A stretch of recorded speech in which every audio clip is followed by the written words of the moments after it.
Ed Rabyd, otherwise known as the Rabyd Atheist, a former pastor turned atheist, now a compassionate anti-theist. Welcome to my channel. You're free to like or dislike the video as you see fit, so feel free to hit those buttons. Feel free to comment below, and I would appreciate it if you would subscribe to the channel and hit your notification bell for more content as it is released. You're also free to share my videos as much as you would like. This purpose of this channel is purely education. Basically, someone who has a great deal of biblical and theological knowledge, turning that knowledge around and letting know people why it's because of that knowledge I don't believe anymore. So, and we're going to continue today on my series called The Tall Tale of Jesus, and subtitled A Skeptics, Disharmony of the Gospels, in which I now, as an atheist skeptic with some biblical studies and theological studies degrees, take a look at the life of Christ and point out some of the obvious weaknesses. Once again, our criteria for this is, the first one is actually a biblical criteria. In the mouth of 2 or 3 witnesses, let everything be established. The claim being that from Christians is that we have 4 separate accounts of Jesus's life. And, we're going to put that to the test a little bit today. So far, we haven't found that. What we've found is either somebody standing bare alone or somebody basically almost copying word for word. And even when they change the story, their changes stand alone. Like, for instance, when Luke changes Mark's story later on, he adds new material. Well, that new material only has one witness, Luke. And that's kind of what we're going to see, I think, a little bit here today, maybe. But we're also going to see the fact that, straight up, the first 3 gospel writers copy each other a lot. And that doesn't count as multiple witnesses. That counts as an original oral tradition, and everybody's is copying the oral tradition. It doesn't necessarily give us multiple witnesses of the event. So there you have it. And we left off with Jesus calling the 4 fishermen. And now we're going to talk about the nobleman's son at Capernaum is healed.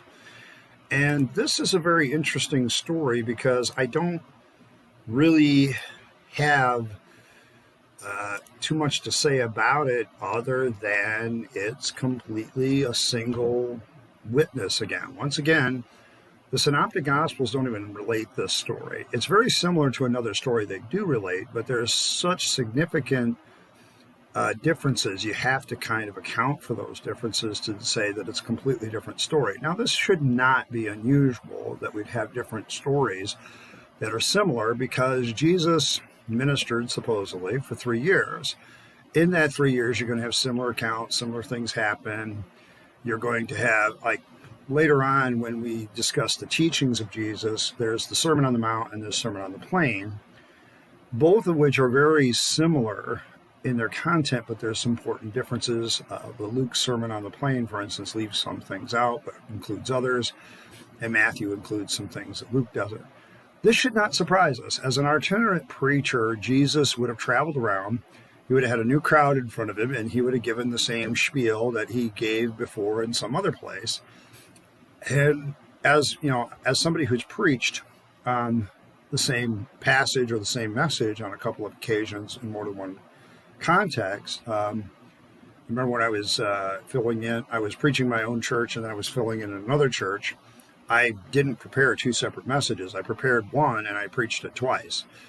Even in that context, both sermons were very different.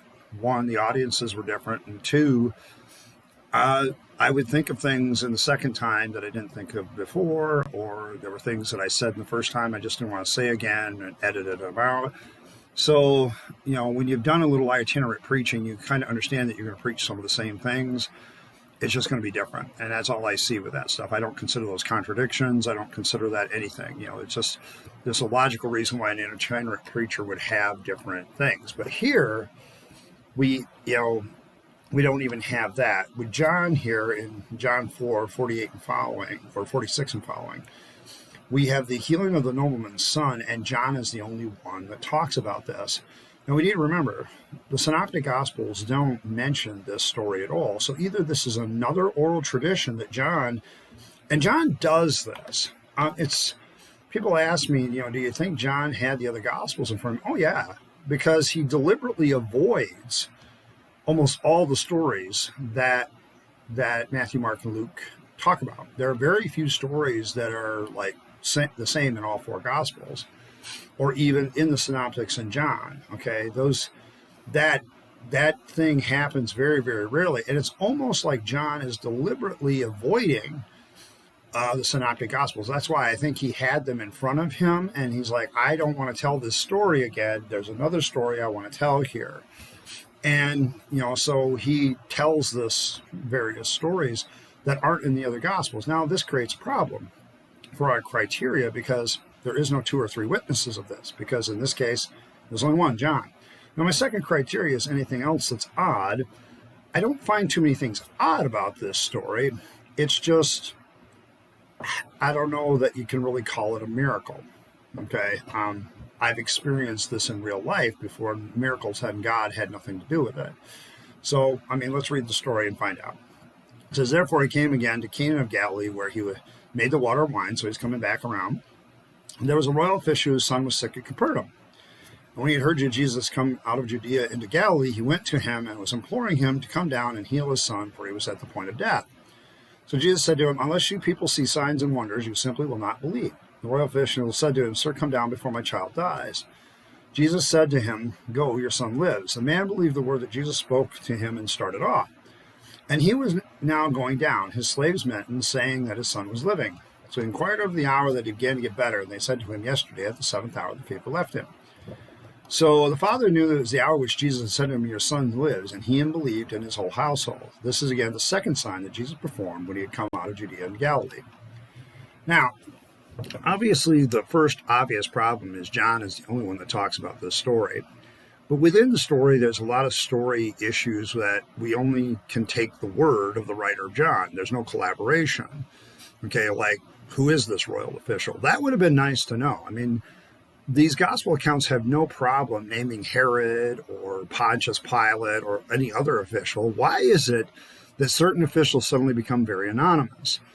If we knew the name of the official, that would add some credibility that the person that wrote this story actually knew something about the time frame. And that would have been nice, but we don't have any idea of who this guy is and who his son was. So we're kind of left with, okay, whatever. So we also have this element of the miracle. Now, I'm a longtime Pentecostal. The one thing that I have learned about Pentecostals and people of faith, that kind of faith in general, they have a tendency to believe and remember the times that, quote unquote, God came through.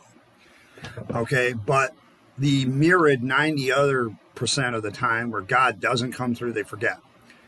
Everything time that God comes through, that's proof of God's existence. My problem with it long term, when I look at this story, is there's a lot of coincidences that do happen in life. Number one, we aren't told if this kid was legitimately sick. We have no way of analyzing whether the child in question truly and genuinely was in danger of death. We have only the nobleman's word, and any parent who's looking for help for their kid will exaggerate the situation trying to get help for their child. If they really feel, and this can be completely an error on their own part, if they really feel that God, or that their child is dying, they will go the extra mile to try to get help for that child. And often that doesn't necessarily translate into that there was really anything wrong with the kid. So, Jesus says, hey, go, your child lives. Now, here's the thing about it. Jesus is doing a crapshoot here. And I've seen Pentecostal preachers do this same crapshoot, okay? Because they know one thing, okay? If I tell a prophecy to somebody and I say, you need to go home, your child is better. Now, here's the thing. If I'm an itinerant preacher, I know that tomorrow I'm going to be over here, okay? I'm going to have an entirely different crowd. I'm not going to necessarily be accountable to anybody that's behind me. So Jesus is playing a crapshoot here, okay? He's basically saying the kid's going to get better or he's going to die. And he basically tells the father, hey, what he wants to hear. The kid's going to get better. So he goes back, what time did he start getting better? That's the same time I was talking to this Jesus character. We have no way of knowing what disease this kid had. It may have been something purely that looked like death wore him over, but he recovered from it. And that happens a lot. People recover from diseases all the time. So we don't really have this idea that this nobleman was any more than an overactive parent. We have no proof of that. This is also a late tradition. I mean, if I give the conservatives their due, and this is written in 90 AD, this is 60 years after the fact.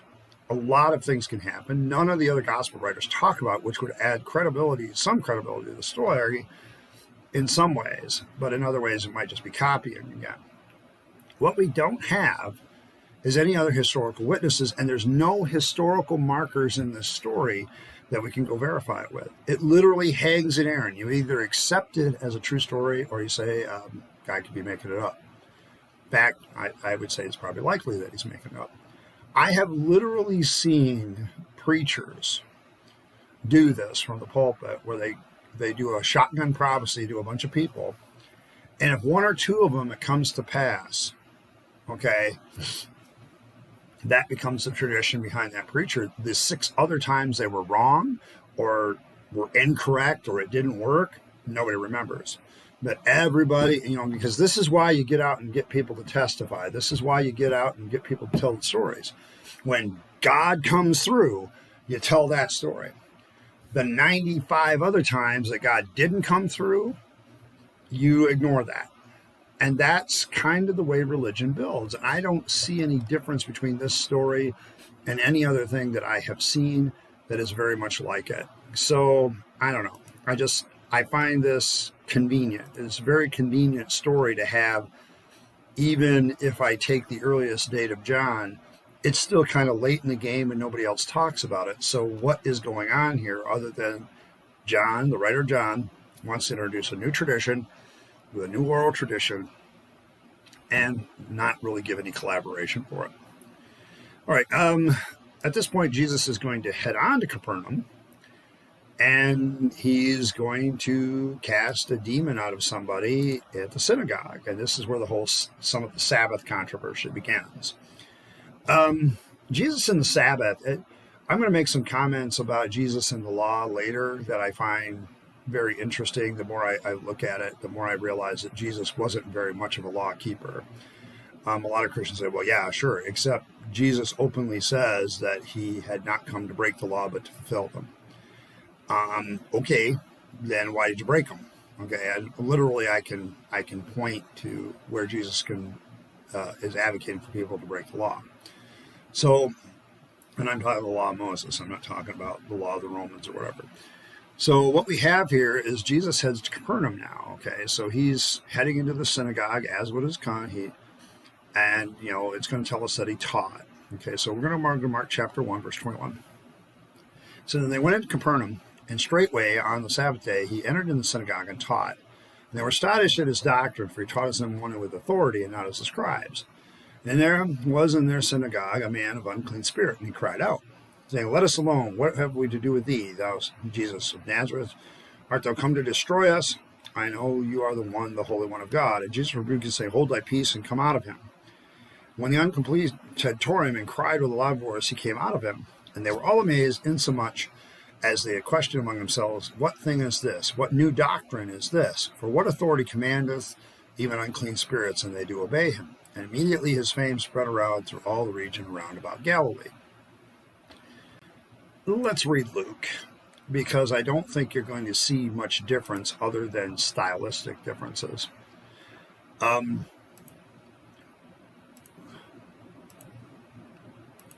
Luke chapter 4, verse 31. And he says, and he came down to Capernaum, a city of Galilee, and he was teaching them on the Sabbath. And they were amazed at his teaching, for his message is with authority.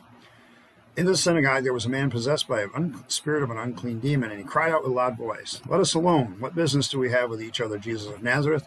Have you come to destroy us? I know who you are, the Holy One of God. And Jesus rebuked him, saying, be quiet and come out of him. And when the demon had thrown him down in the midst of the people, he came out of them without doing any harm.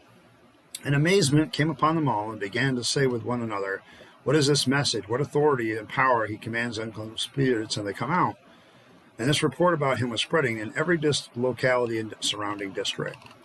I have to ask you a question. What is the real difference between those two stories? It's like Luke basically copied Mark verbatim and added a few stylistic differences to make it his own work. The point is, once again, if we take our criteria, we still don't have 2 or 3 witnesses. What we have is one oral tradition that Mark copied, and then Luke copies Mark. That's not 2 witnesses. That's one witness that everybody's copying. So, and we don't even know who the original witness or source is. I can't restate this enough. The oral tradition's basic problem is we don't know who the original source of any of these stories is. Where did they come from? Where is their origin? We literally, at best, have 15-year gap between the story and its writing down. That's a lot of time for a lot of legend building and a lot of exaggeration to creep in. That's simply true. I'm not trying to diminish anything of people's belief necessarily, other than to say, yeah, a lot of things can creep into that. A lot of things can just change things to the point where it's just different. And the problem with the healing of this man at this point is that, there's, what is this? Okay. All of a sudden we introduce what is I would call demonology. Now, I am a big skeptic of demons. And I'm going to tell you why. Because I have seen in the Pentecostal church where they were casting demons out of lights, traffic lights, because that demon gets in a traffic light and causes me to be late for work every day. Well, maybe if you got up 15 minutes earlier and got on the road a little bit earlier, those demons wouldn't have time to do that. And I remember there was a time in the Pentecostal church where we were casting demons out of everything. And it just got hilarious and got stupid. And then you would run into somebody that really, would do the whole demon possessed by the devil thing. Now, here's the problem. How do we know this isn't a setup? I have literally watched preachers set demon possession up, where they tell a guy to pretend to be demon possessed. I have seen this. Okay. I'm not going to go into the details because that person is dead and it just doesn't matter anymore. But I saw it more than once, so it's not really a single individual. But basically, if you start suggesting that people may have a problem with demons, they're going to, and they already have mental issues to begin with, you can convince them to act like a demon without saying much. I've seen this happen. And then the person gets prayed over and the demon gets cast out of them and they're fine. And they'll say all kinds of crap. We don't know that Jesus didn't set this up. He was a regular at the synagogue of Capernaum. So, we've had him teach and get up in front. But now he's in front and both these passages say he taught, and everybody's astonished with his authority. They didn't teach us to scribe. Now, here's a little theory of mine. I think that's one of the real things about the real Jesus of Nazareth. I think the most notable thing, and the reason why the Jesus of Nazareth that may be real had his teachings preserved very early, was because of the authority in which he preached. He wasn't like other teachers. He probably had that uniqueness. And this is why I'm not a mythicist, necessarily personally. I agree that the mythicists have a lot of good points. But I think in this particular case, that's why I stick with the tall tale legend building aspect of it. I think there was a Jesus of Nazareth. I think his chief claim to fame was that he took the school of rabbinical thought that he was, and unlike other teachers and scribes, taught it with authority like it truly and genuinely was the word of the Father of God come down on high. Now, you can say whether that's good, right, indifferent, but the fact is, I think that's the real Jesus of Nazareth, that he was very forceful in his teachings. And so we have this idea of Jesus, stepping forward, and doing what he needs to do. And he goes to Capernaum and he starts, teaching people. Now, the real problem, of course, with a lot of this passages and stuff is, that he's casting out demons. Well, what do we know about that? See, there is once again, we have one witness that is copied. But here's some of the other oddities about this passage. Isn't it amazing that all these stories never mention names? I mean, it is very rare for a name to be mentioned because nobody knows the name of the person. You can't go back and verify anything. A lot of people point to that passage in 1 Corinthians. Well, Jesus, there are 500 brethren that saw Jesus at once. Yeah, like somebody in Corinthians is going to pack up and go take their ship and head over to Israel to figure out who these 500 people are and get their testimony. It's just not going to happen. It's accepted anecdotal evidence, and people just accept it. And this is true with a lot of miracle stories. And this is why a lot of the miracle stories in the Bible I don't buy anymore, because I can explain them away with very naturalistic explanations. In this particular case, I think we're dealing with a psychologically manipulative person. We have somebody who may be pretending to be a demon or have a demon, and Jesus goes to them, hey, let's create some power here. Next thing you know, he's casting this guy out, there's demons out of him, and everybody's like, oh, what authority is this? He's casting demons out. We knew this guy had a demon. Did you now? I mean, I look at this time frame of my life when I was a Pentecostal, I look back at it, and I'm like, what a bunch of charlatans and frauds. And people don't necessarily mean to be charlatans and frauds. But what happens is you end up just having this real awful story, just this terrible idea. And people do a lot of things to prime the pump. They do a lot of things to get the emotions flowing, because when people are emotional, they're easier to manipulate. And, when you cast out a demon or you heal somebody or whatever, that's a big emotional charge to the crowd. And the crowd is easier to fool after that. It takes a real skeptical mind to go to these things and really see what's going on. Well, that's all that we have time for today, and I appreciate you hanging around. But these two miracles, yeah, I can see how you could rationally explain them away, and I don't even need to, talk about whether miracles are real or not. I've just seen too much to look at these stories and not say, yeah, they're just not really good stories. And once again, we still really only have one witness for these stories.